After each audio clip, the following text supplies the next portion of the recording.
Hi everyone, I'm Guillermo Rito and today I'm going to show you the latest updates for CSS Cam Pro.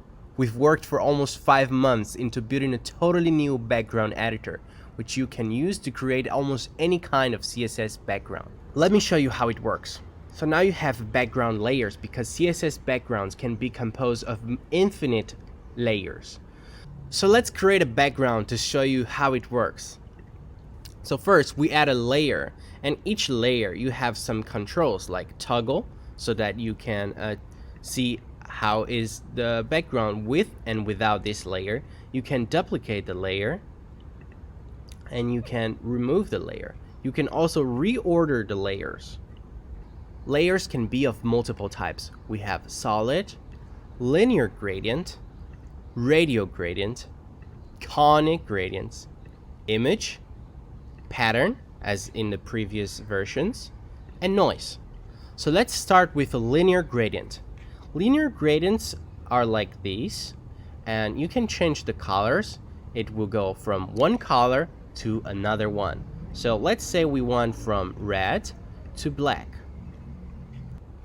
You can move the color stops in the drop down or on the overlay, which is on top of the element. You can also click anywhere on the track to add the new color stops. And if you want to delete the color stops, press the key delete. Okay, so you can also create the color stops via the drop down. So let's say we want like this color. And you can also toggle the repeat checkbox to create repeating linear gradients, which will repeat so that you can create crazier backgrounds. You can also rotate the gradients, as you can see here, into any angle.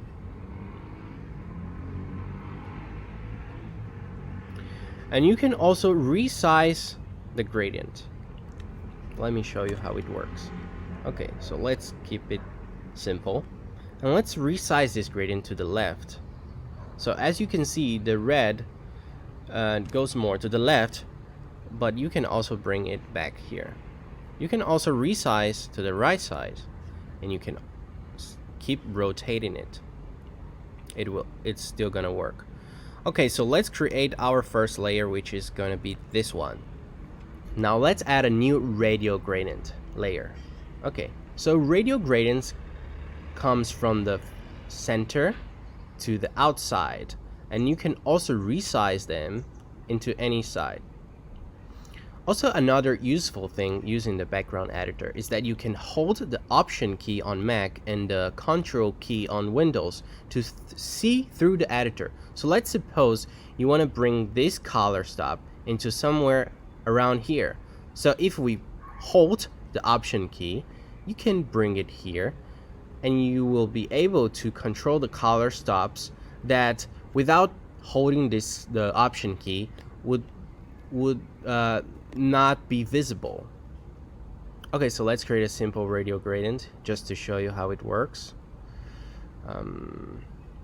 With radial gradients you can create a cool effect that it's like it comes from the bottom of the element like this.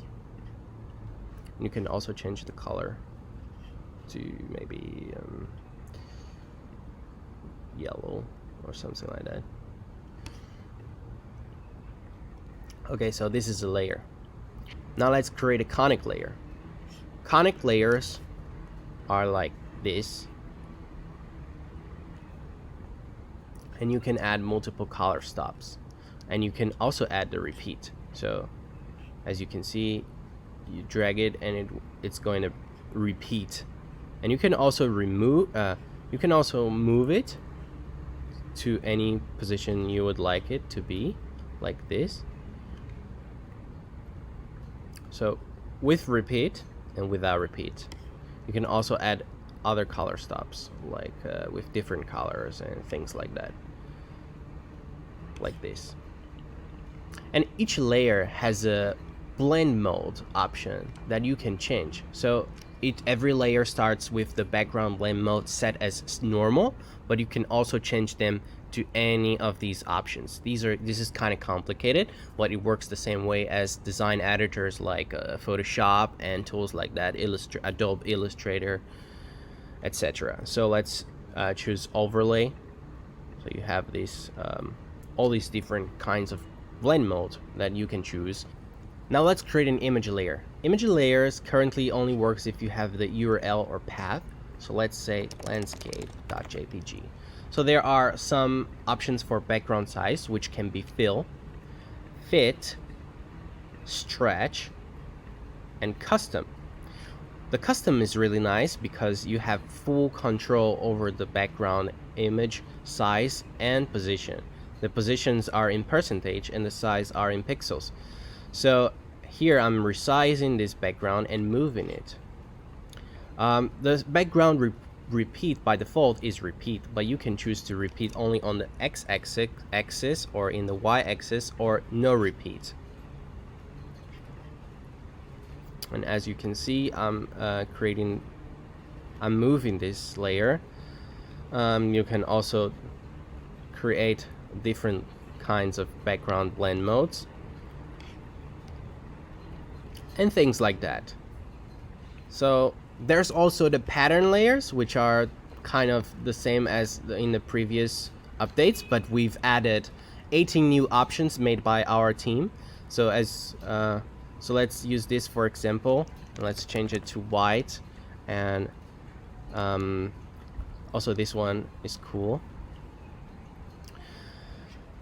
Okay, let's change the opacity and let's reorder to be under the image or under this. Okay, now we also have added the noise background layer, which it kind of adds a noise, and it can be pretty useful when you want to create more realistic background textures. So the recommended background mode for noises is overlay or soft light, which looks better when you use them. Let's try soft light, and you can also change the noise size, and you have 15 different noise options, which you can also click to download if you want to use, if you want to host the image on your server, or you can also load the images by URL, which are hosted under CSS Pro website.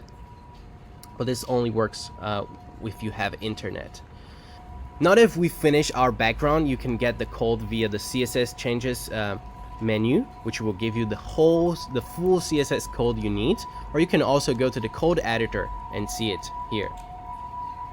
Okay, so I almost forgot to talk about this, but we've tried to find the most beautiful backgrounds we could find on the internet, and we've got 370 background presets options for you that you can simply click to use, such as this one from Gradienta and these. So there are gradients that range from simple to super complex ones like these here. There are multiple layers on this one, and I hope you like it. We've also fixed 10 bugs, improved the performance of the visual editor, improved our CSS inspection algorithm, and we've also added a better CSS variables support thanks to Jolson. Okay, that's all for this update. Thank you so much for all the support, and see you next time.